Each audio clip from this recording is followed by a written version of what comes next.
आप महर्षि वशिष्ठ द्वारा रचित मृत संजीवन कवच का श्रवण कर रहे हैं। मृत संजीवन कवच गौरीपति मृत्युंजयेश्वर भगवान शंकर की विधिपूर्वक आराधना करने के पश्चात भक्त को सदा मृत संजीवन नामक कवच का सुस्पष्ट पाठ करना चाहिए। महादेव भगवान शंकर का ये मृत संजीवन नामक कवच तत्व का भी तत्व है, पुण्यप्रद है, गुह्य से भी गुह्य और मंगल प्रदान करने वाला है। आचार्य शिष्य को उपदेश करते हैं कि हे वत्स, अपने मन को एकाग्र करके इस मृत संजीवन कवच को सुनो। ये परम कल्याणकारी दिव्य कवच है। इसकी गोपनीयता सदा बनाए रखना। जरा से अभय करने वाले, निरंतर यज्ञ करने वाले सभी देवताओं से आराधित हे मृत्युंजय महादेव, आप पूर्व दिशा में मेरी सदा रक्षा करें। अभय प्रदान करने वाली शक्ति को धारण करने वाले, 3 मुखों वाले तथा 6 भुजाओं वाले अग्निरूपी प्रभु सदाशिव अग्निकोण में मेरी सदा रक्षा करें। 18 भुजाओं से युक्त, हाथ में दंड और अभय मुद्रा धारण करने वाले सर्वत्र व्याप्त यमरूपी महादेव शिव दक्षिण दिशा में मेरी सदा रक्षा करें। हाथ में खड्ग और अभय मुद्रा धारण करने वाले धैर्यशाली दैत्यगणों से आराधित रक्षरूपी महेश नैऋत्य कोण में मेरी सदा रक्षा करें। हाथ में अभय मुद्रा और पाश धारण करने वाले सभी रत्नाकरों से सेवित वरुण स्वरूप महादेव भगवान शंकर पश्चिम दिशा में मेरी सदा रक्षा करें। हाथों में गदा और अभय मुद्रा धारण करने वाले प्राणों के रक्षक सर्वदा गतिशील वायु स्वरूप शंकर जी वायव्य कोण में मेरी सदा रक्षा करें। हाथों में शंख और अभय मुद्रा धारण करने वाले नायक सर्व मार्गद्रष्टा सर्वात्मा सर्वव्यापक परमेश्वर भगवान शिव समस्त दिशाओं के मध्य में मेरी रक्षा करें। हाथों में त्रिशूल और अभय मुद्रा को धारण करने वाले सभी विद्याओं के स्वामी ईशान स्वरूप भगवान परमेश्वर शिव ईशान कोण में मेरी रक्षा करें।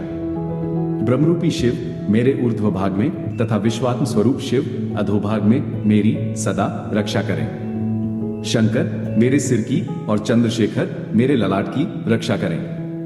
मेरे भुवों के मध्य में सर्वलोकेश और दोनों नेत्रों की त्रिनेत्र भगवान शंकर रक्षा करें। दोनों भुवों की रक्षा गिरीश एवं दोनों कानों की रक्षा भगवान महेश्वर करें। महादेव मेरी नासिका की तथा वृषभ ध्वज मेरे दोनों ओठों की सदा रक्षा करें। दक्षिणामूर्ति मेरी जिह्वा की तथा गिरीश मेरे दांतों की रक्षा करें। मृत्युंजय मेरे मुख की एवं नागभूषण भगवान शिव मेरे कंठ की रक्षा करें। पिनाकी मेरे दोनों हाथों की तथा त्रिशूली मेरे हृदय की रक्षा करें। पंचवत्र मेरे दोनों स्तनों की और जगदीश्वर मेरे उदर की रक्षा करें।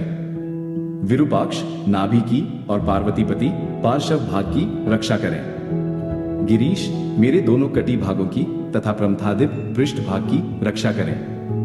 महेश्वर मेरे गुह्य भाग की और भैरव मेरे दोनों उरुओं की रक्षा करें।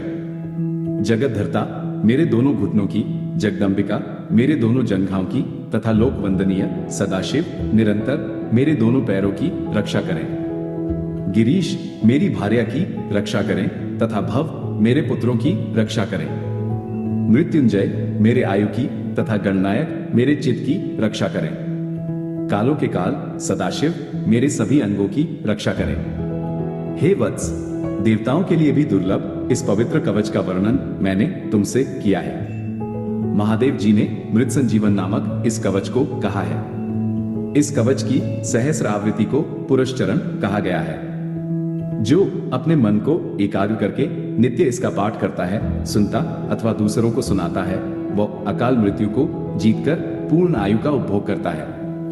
जो व्यक्ति अपने हाथ से मरणासन व्यक्ति के शरीर का स्पर्श करते हुए इस मृत संजीवन कवच का पाठ करता है, उस आसन मृत्यु प्राणी के भीतर चेतनता आ जाती है।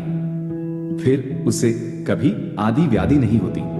ये मृत संजीवन कवच काल के गाल में गए हुए व्यक्ति को भी जीवन प्रदान कर देता है और वह मानवोत्तम अणिमा आदि गुणों से युक्त ऐश्वर्य को प्राप्त करता है। युद्ध आरंभ होने के पूर्व जो इस मृत संजीवन कवच का 28 बार पाठ करके रणभूमि में उपस्थित होता है, वह उस समय सभी शत्रुओं से अदृश्य रहता है। यदि देवताओं के भी साथ युद्ध छिड़ जाए तो उसमें उसका विनाश ब्रह्मास्त्र भी नहीं कर सकते, वह विजय प्राप्त करता है। जो प्रातः काल उठकर इस कल्याणकारी कवच का सदा पाठ करता है, उसे इस लोक तथा परलोक में भी अक्षय सुख प्राप्त होता है। वह संपूर्ण व्याधियों से मुक्त हो जाता है, सब प्रकार के रोग उसके शरीर से भाग जाते हैं। वह अजर अमर होकर सदा के लिए 16 वर्ष वाला व्यक्ति बन जाता है। इस लोक में दुर्लभ भोगों को प्राप्त कर संपूर्ण लोकों में विचरण करता रहता है। इसलिए इस महागोपनीय कवच को मृत संजीवन नाम से कहा है। ये देवताओं के लिए भी दुर्लभ है। इस प्रकार महर्षि वशिष्ठ द्वारा रचित मृत संजीवन कवच संपूर्ण हुआ।